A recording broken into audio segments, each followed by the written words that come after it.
empezar con una pequeña definición de lo que es la oración. Si yo preguntara ahorita qué es la oración, todos me dirían hablar con Dios, ¿verdad? La oración es más que hablar con Dios. La oración es el intercambio que usted tiene con Dios, en el que usted se presenta tal cual usted es. Esa es la verdadera oración. Decir las palabras correctas con el corazón en la mano es la verdadera oración. Cuando usted lo hace de corazón, de manera ferviente, creyendo que hay alguien, que hay un ser supremo, que está el Dios Todopoderoso y que lo está escuchando. Amén. Pero para que esto pueda suceder, yo lo puse como que hay un esquema que se debe cumplir. En mi opinión, según la Biblia, según lo que yo he leído en la palabra. Y una de las primeras cosas para nosotros poder tener una oración eficaz es tener, cuando tú conoces a Cristo, lo primero que te dicen es, debes leer la palabra y debes orar.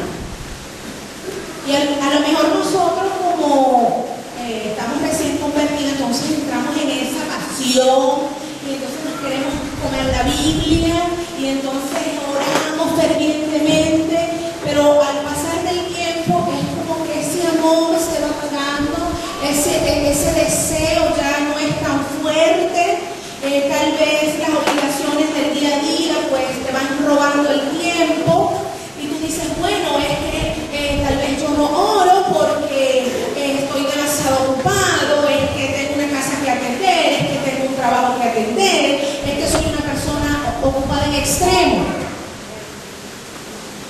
Yo no concibo que un cristiano no ore, hermano. Y yo he escuchado gente decir, ay hermano, tengo tiempo que yo no oro. Hermano, soy yo no entiendo. ¿No lo puedo entender? Porque la oración es como la sangre en el cuerpo humano, en el cristiano. Es lo que te da vida. Es lo que te permite caminar un día a día con Dios. ¿Cómo un cristiano puede decir que pasa un día sin orar? Ahora, ¿qué pasa? ¿Por qué sucede esto? Mire, hermano, como decía mi hermano Omar, nosotros, como dice la palabra, no tenemos lucha contra la carne ni sangre, y entonces sabemos que nos estamos moviendo en un ambiente que está cargado de potestades de las tinieblas, que está cargado de demonios, y Satanás pues no se aleja de que tú ores, de que tú busques al Señor, y entonces busca la manera de que tú estés siempre atareado, de que tú siempre estés ocupado, de que no tengas tiempo para Dios. Y entonces cuando llega la noche, ya tú lo que quieres es cerrar los ojitos y dormir. Y se te olvidó que el Dios bueno que te cuidó todo el día, que estuvo a su favor contigo, por lo menos merece las gracias. Y se nos olvida. Y yo no le estoy hablando de algo que le pasó a otro, estoy hablando de lo que me pasa a mí, porque yo no puedo enseñar algo que yo no he pasado. En algún momento de nuestra vida, los afanes hacen que nosotros perdamos la comunión con Dios. Amén. Entonces, ¿qué nos pide el Señor? El Señor en Mateo 6:6, vamos a leer Mateo 6:6. Vamos a ver qué dice la palabra de Dios.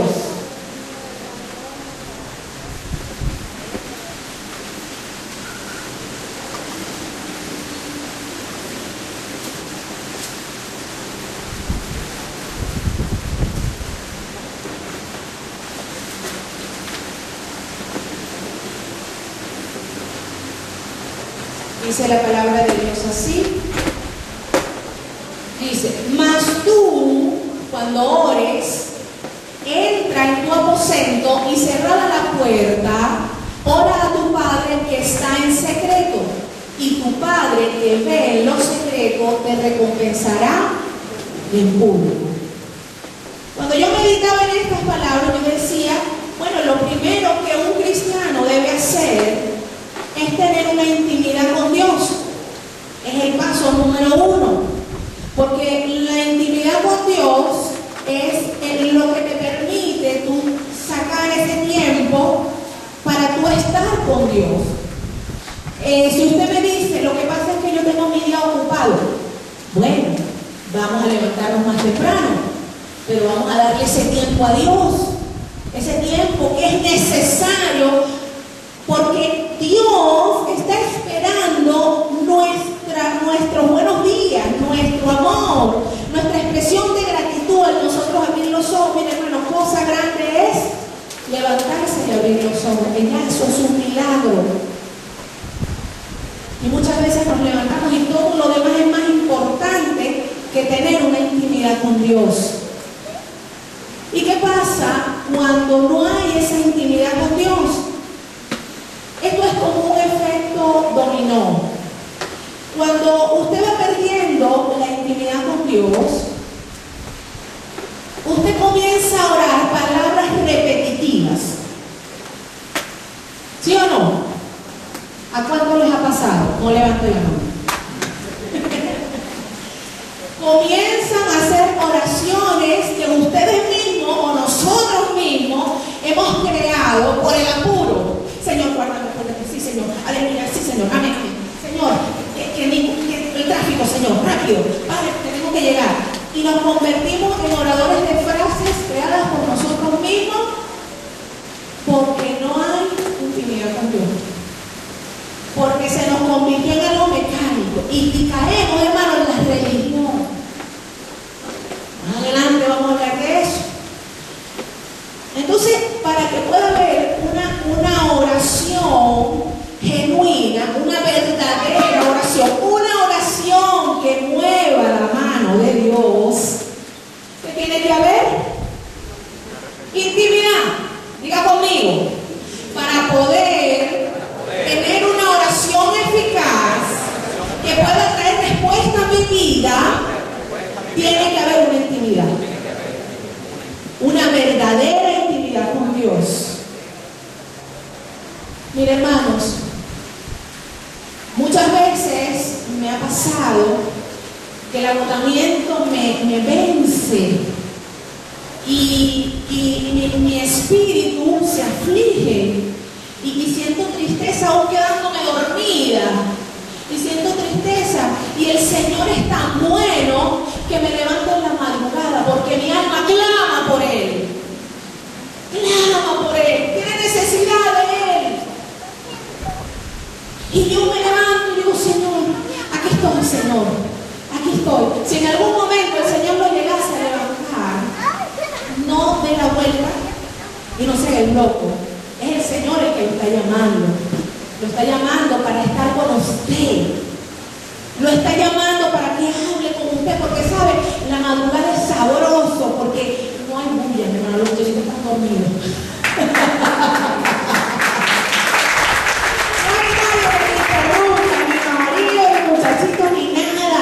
Eres tú y Dios. Es sabroso ese tiempo porque tú puedes recibir de Dios instrucciones, hermano. Porque la intimidad con Dios es que nosotros recibimos instrucciones. El Señor habla a nuestro espíritu cuando nosotros estamos en ese tiempo, en ese precioso tiempo, Dios y nosotros. Ahora, ¿qué pasa cuando una persona está metida con Dios, está en intimidad con Dios? ¿Qué sucede? Comienza a tener una oración eficaz. ¿Por qué? Porque cuando tú conoces a una persona, por lo menos las que nos hemos casado, ¿verdad? Sabemos que cuando nosotros nos casamos no conocíamos nada de nuestros esposos, nada. Todo lo que veíamos era lindo y bello.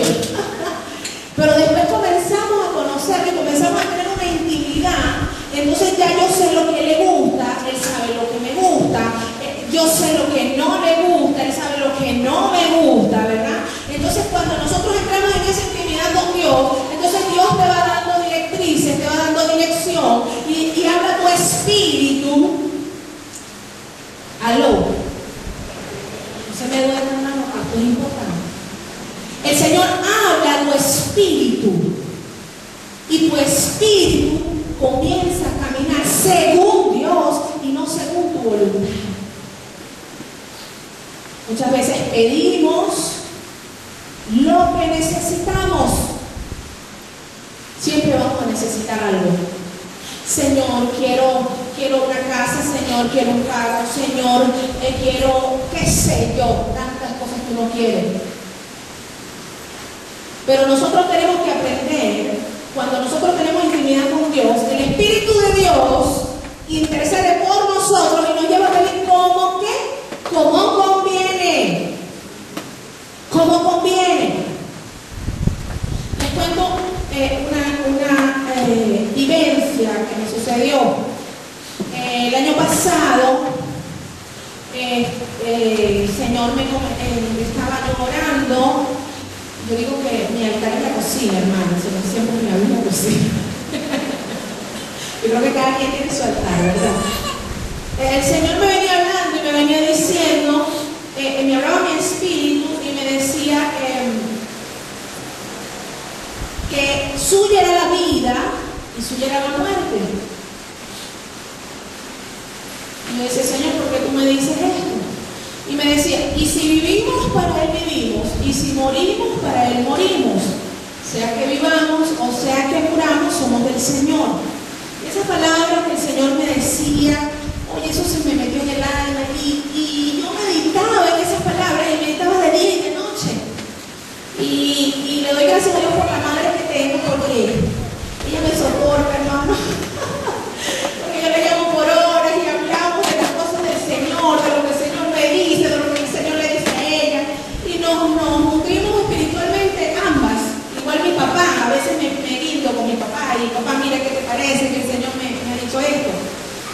Y yo le compartí a mi mamá, le decía, madre, el Señor me está diciendo esto, que si vivimos, para Él vivimos, que si morimos, para Él morimos, si es que vivamos a moramos somos del Señor. Oye, mamá, no entiendo, pero vamos a orar. ¿Qué es lo que el Señor quiere?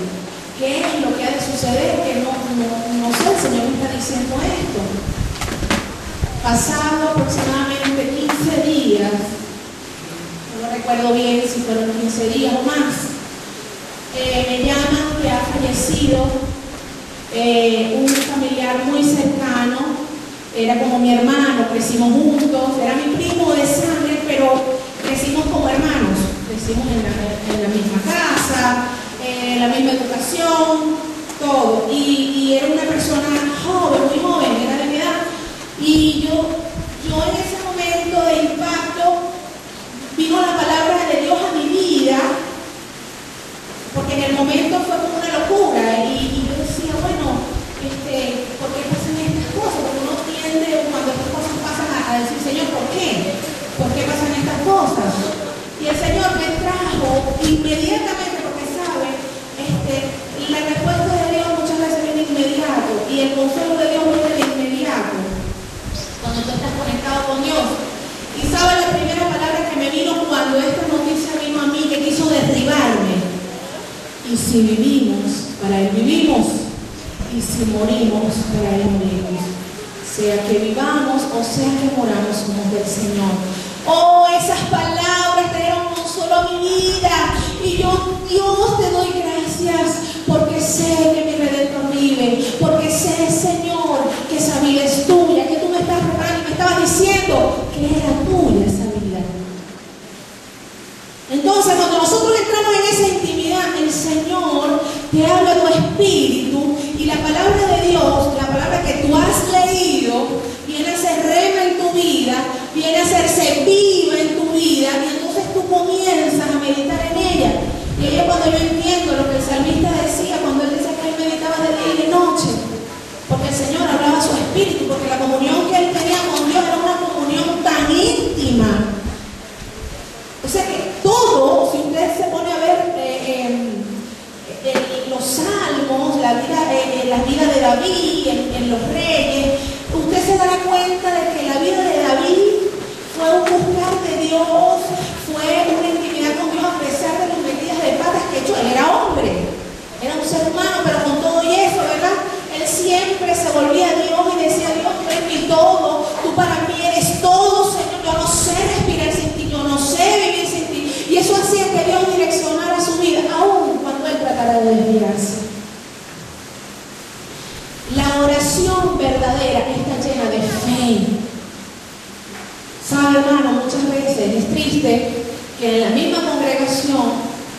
pedimos, hacemos oraciones y no recibimos porque no pedimos con fe. Porque decimos, bueno, voy a orar por esta situación, pero muy dentro de nosotros, como no conocemos la palabra, como no estamos conectados, como no conocemos al Dios al que estamos orando, porque tenemos que conocer que Él es fuerte, que Él es poderoso, que todo lo puede, que Él es el consolador, que Él es el gran yo soy. Nosotros tenemos que estar conscientes a quién le estamos pidiendo y estar seguros de que nosotros no pedimos para ver si recibimos. Nosotros pedimos porque ya el Señor nos respondió. Nosotros no pedimos para ver si alguien nos oye, se apiada de nosotros, para ver si... No, nosotros pedimos porque sabemos que en Él hay respuesta. Y cuando nosotros pedimos, tenemos que pedir con fe. Y lo que alimenta la fe es tu intimidad con Dios. Si tú quieres ser una mujer, un hombre de fe, busca la intimidad con Dios. Intima con Dios en tu día a día. No te duermas. No es tiempo de dormir. Es tiempo de pegarte de Dios y decirle al Señor, Señor, me ama tu cuerpo. Señor, ven sobre mí y enséñame a caminar en tu verdad, Señor. Mire, hermano, si usted se pone a escudriñar la palabra, usted se dará cuenta que la gente de fe era gente, porque la fe viene ligada a la obediencia. Diga conmigo, obediencia. A nosotros las madres nos encanta decirle a nuestros hijos, obedece. Niño, obedece. ¿Qué tan obedientes somos nosotros cuando el Señor nos manda? La fe viene ligada a la obediencia. Sin obediencia no hay fe y no hay obra. No pasa nada. Entonces nosotros tenemos que tener una oración llena de fe, pero también tenemos que caminar en obediencia para que la mano de Dios se mueva a favor de sus hijos, que son los hijos de obediencia. Amén. No se me duerma, mi hermano. Si nosotros leemos, si quieren acompáñenme, vamos a leer. ¿Cuántos minutos me quedan? Me quedan 15 minutos. 15. Ok. Vamos rápidamente a Lucas 11. Quiero mostrarle algo en Lucas 11. En Lucas 11 se trata cuando Jesús andaba con sus discípulos y estos discípulos, viendo que Jesús oraba, estaba separadito orando, el Señor siempre se separa. Voy a hacer un paréntesis aquí. Nosotros muchas veces decimos que no tenemos tiempo para orar, ¿verdad? Porque estamos muy ocupados. Déjenme decirle que Jesucristo era la persona más ocupada sobre la tierra. Porque es que lo perseguían de día y de noche. No tenía descanso, hermano. Y nosotros nos damos el tupe de decir, él sacaba el tiempo, mi hermano. A él lo venían persiguiendo y decían, agarran a esa gente ahí, que ya yo vengo. Sí, hermano, usted se ríe, pero lo dice la palabra. No lo estoy diciendo yo, no es algo que inventé yo. El Señor siempre se separaba para orar, para estar en intimidad con su Padre. Ahora bien, cuando los discípulos en el capítulo 11 de Lucas, dice que él estaba separado orando y los discípulos sintieron la necesidad de que Jesús los enseñara a orar. Fíjate, eran personas que estaban caminando con Jesús y usted dirá, y no sabían orar. No te pases. Pues sí, hermano, no sabían orar. Pero no porque no supieran orar, sino que no sabían orar como conviene, o sea, como Jesús oraba. Porque ellos se dieron cuenta que cuando Jesús oraba, el Padre lo oía y cosas pasaban. Amén. Entonces, ¿qué pasa? Que cuando ellos en este capítulo 11, se lo voy a rapidito, ¿verdad? Cuando él le dice, cuando sus discípulos le llaman y le dicen, dice, aconteció que estaba Jesús orando en un lugar, y cuando terminó, uno de sus discípulos le dijo, Señor, enséñanos a orar, como también Juan le enseñó a sus discípulos. Vamos a detenernos allí. Los judíos, si ustedes conocen algo de la raza judía, es que son personas a las cuales les enseñan a orar aún desde pequeños. Entonces, me pregunto yo, ¿cómo es que los discípulos le decían a Jesús, enséñanos a orar, si se suponía que ellos desde niños les habían enseñado a orar? Había una diferencia. La oración que ellos habían aprendido desde su niñez, que era una oración de religión, era una oración de repetición, una oración religiosa y una oración hasta chocante. Porque si usted se pone a leer la palabra, se dará cuenta que cuando el Señor hace referencia a los mismos sacerdotes, decía tumbas blanqueadas. ¿Por qué? Decía, yo, Señor, aquí estoy, el más santo de todos. No como esta cuerda de impíos que no sirven para nada, que están condenados a la muerte. Ese era el tipo de oración que se oraba. No era una oración completamente hueca, una oración completamente anticristo, una oración que excluía a las personas, una oración egocéntrica completamente, una oración sin sentido. Pero cuando ellos ven que Cristo camina con ellos y que cada vez que Cristo ora algo sucede, ellos se tuvieron que haber detenido y decir, oye, pero esto no es la oración que a nosotros nos enseñaron, porque cuando nosotros oramos no pasa nada. Pero cuando Cristo ora, cuando Jesús va al Padre, ¡wow! Comienzan a suceder cosas grandes, comienzan a suceder milagros, el que estaba cautivo es libre, el endemoniado se va todo demonio. Oye, algo pasa, hay algo diferente. Oye, yo quiero saber qué es eso diferente que Jesús tiene. Vamos a decirle que nos enseñe, no nos podemos quedar así. Vamos a ver qué tiene Él, vamos a absorber esa manera que Él tiene, que nos enseñe de lo que Él tiene.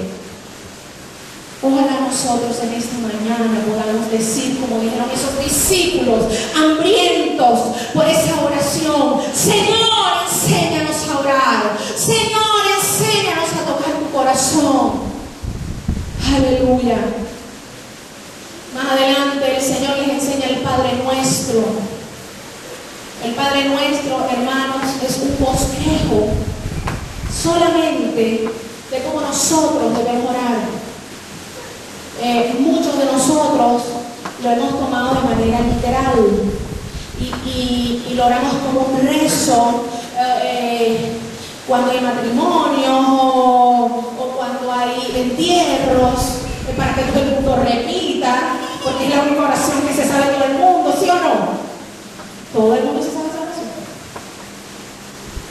Pero el Señor en el Padre Nuestro nos estaba diciendo un bosquejo de lo que se debía hacer y de cómo tú debías orar al Padre para ser escuchado por el Padre.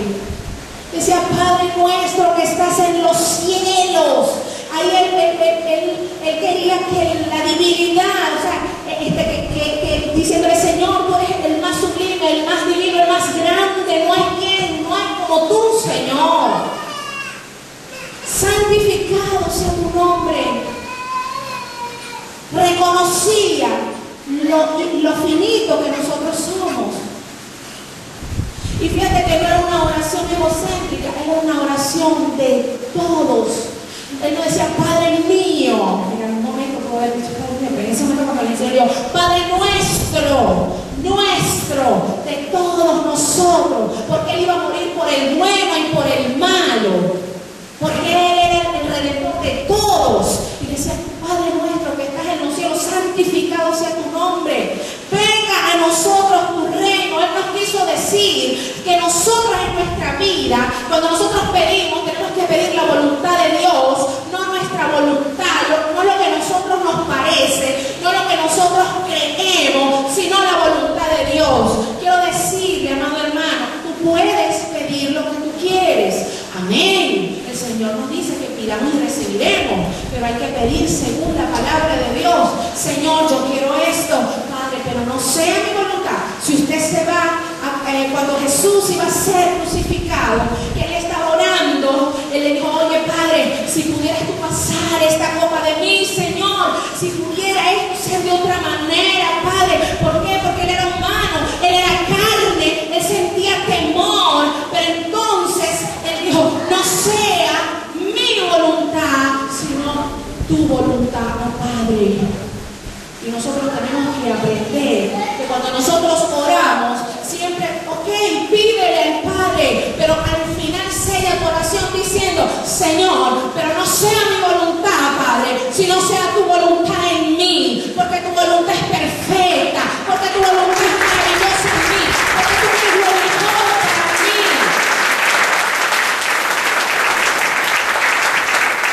Nuestros ojos miran lo que está delante, mas Dios mira el corazón. Dios mira más allá. Dios mira lo que va a pasar dentro de 2 años y te da eso. Dentro de 3 años. Usted a un niño de 5 años, si le pide un papi como mi hijo, Dios lo bendiga. Mira papi, cuando yo quiero que tú me compres, ¿por qué no te compras un Ferrari, papi? Un Ferrari, papi, porque yo soy loco por los carros. ¿Tú te imaginas que nosotros tuviésemos la condición de comprar un Ferrari? Y yo le comprara un Ferrari a mi hijo, no lo amaría, porque a la vuelta de la esquina te mata, mi hermano. Así es el Señor con nosotros. Nosotros, Señor, quiero tal cosa, Señor, ¿por qué es eso? Y Señor, es eso, Padre. Y Señor, es esa muchacha, porque es que es tan linda. Y es que ese muchacho es tan guapo. Lo tiene todo, canta como los ángeles. Ese Señor, ese es el que me gusta, Dios mío. Tráelo a mí, Dios mío, en el nombre de Jesús. Y el Señor te dice, es que tú quieres que dentro de 2 años te caigan a palo, o te dejen por otra. Mis hermanos, Dios ve más allá de lo que nuestros ojos pueden ver.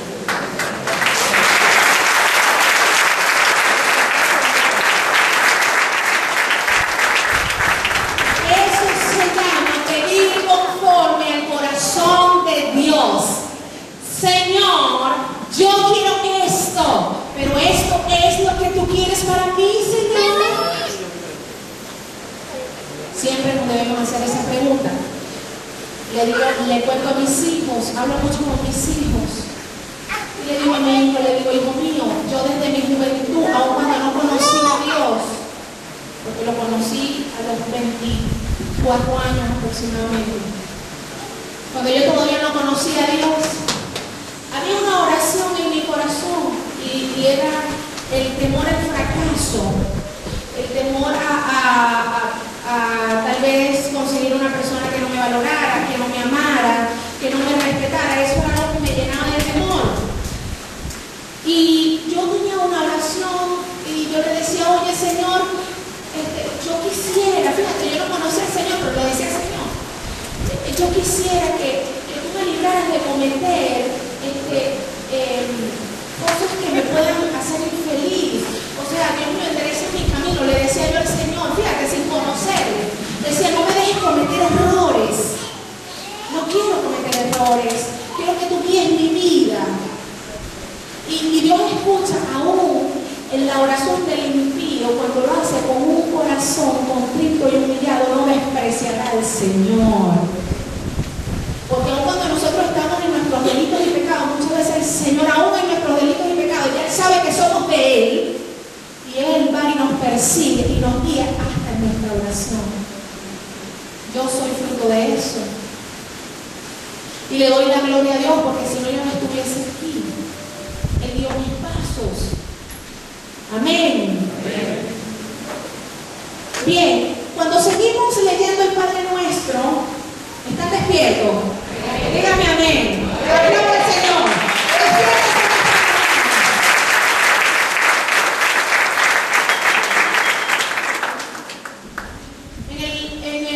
En Lucas 11:4, a mí me llama la atención algo. Hay una condición. Diga conmigo, hay una condición. Hay una condición, según la palabra de Dios. Fíjate lo que dice el versículo 4, dice: y perdona nuestros pecados, porque también nosotros perdonamos a todos los que nos deben, y no nos metas en tentación y líbranos del mal. Hay una condición, mi hermano, para nosotros poder elevar la oración de manera correcta y perfecta delante de Dios. Usted no puede tener yuca con nadie. Aló. Usted no puede tener diferencias con nadie. Si usted quiere ser escuchado, ya no está. Dice la palabra del Señor que nuestras oraciones no deben tener estorbo. Y que si nosotros venimos a traer una ofrenda y tenemos algo contra nuestro hermano, tenemos que dejar la ofrenda y reconciliarnos con nuestro hermano y volver para poder ofrecer la ofrenda agradable y perfecta delante de Dios. No lo digo yo, mi hermano. Lo dice Jesús, nuestro Salvador, nuestro Redentor. Así que si usted tiene una yuca guardada del año de Tarananá, comienza a escarbar y a sacar esas yuquitas en el nombre de Jesús y comienza a restaurar su alma, su espíritu, para que sus oraciones no tengan estorbo. Amén. Las oraciones muchas veces no son escuchadas, hermano, porque nosotros tenemos pensamientos homicidas en nuestros hermanos. Que feo suena, ¿verdad? Lo dice la palabra, hermano. Que el que no ama a su hermano es homicida. Aprendamos a perdonar. Porque a la medida que nosotros perdonemos, nosotros seremos perdonados.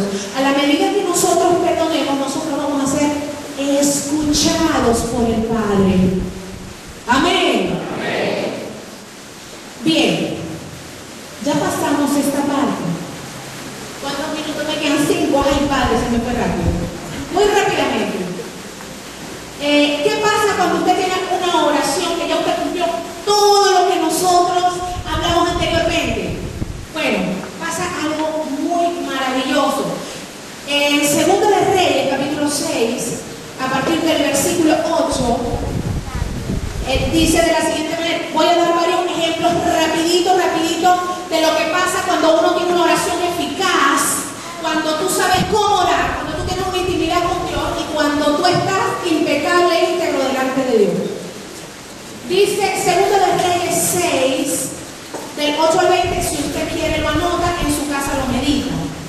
Dice: tenía el rey de Siria guerra contra Israel y consultando con sus siervos dijo: en tal y en tal lugar estará mi campamento. Y el varón de Dios envió a decir al rey de Israel: mira que no pases por tal lugar, porque los sirios van allí. Entonces el rey de Israel envió a aquel lugar que el varón de Dios había dicho. Y así lo hizo una y otra vez a fin de cuidarse. Y el corazón del rey de Siria se turbó por esto, y llamando a su siervo le dijo: ¿no me declararéis vosotros quién de los vuestros es el rey de Israel? Y dijo: id y mirad. Entonces uno de los siervos dijo: no, rey señor mío, sino que el profeta Eliseo está en Israel, el cual declara al rey de Israel todas las palabras que tú hablas en tu cámara secreta. Es decir, este rey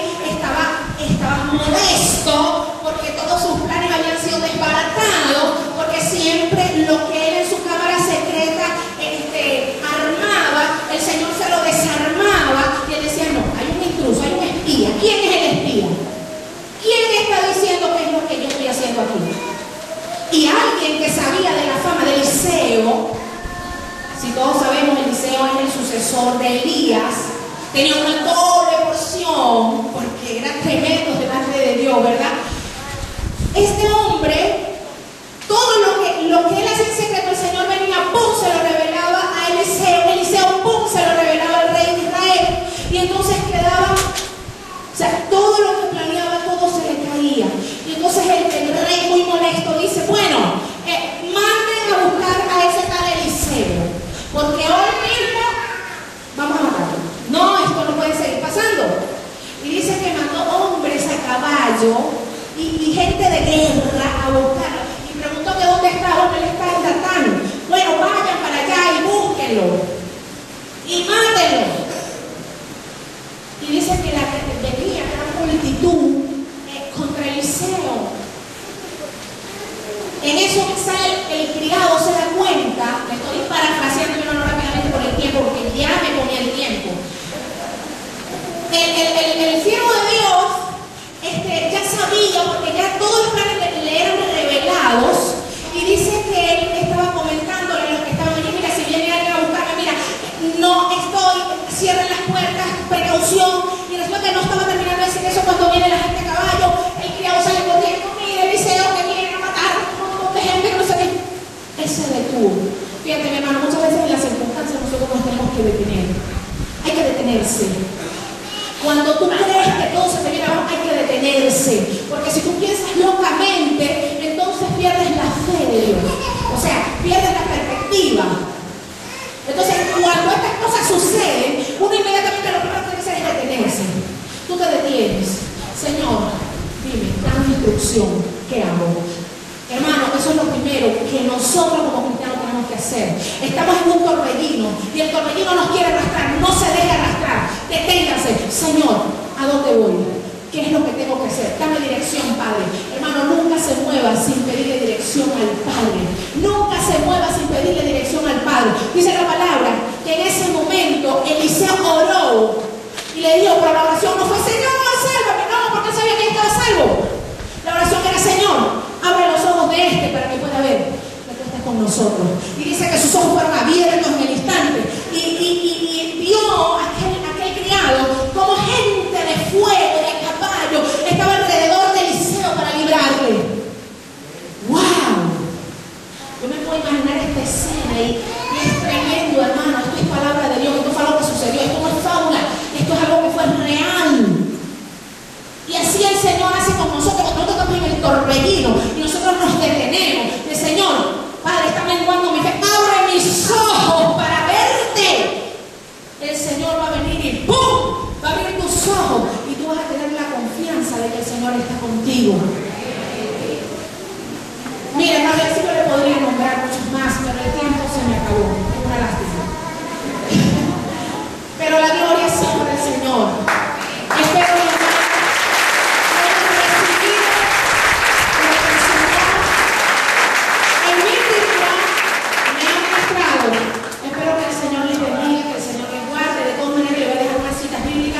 quisiera que usted, para que su fe se aumente, usted anotará estas citas.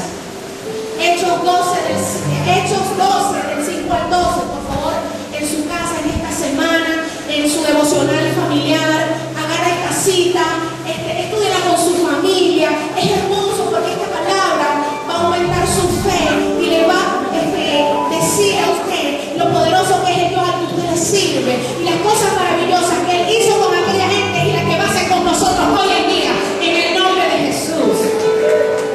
Primera de Samuel, del 1 al 10 al 11, eso habla de Ana, la oración de Ana. Muchos conocen la oración de Ana.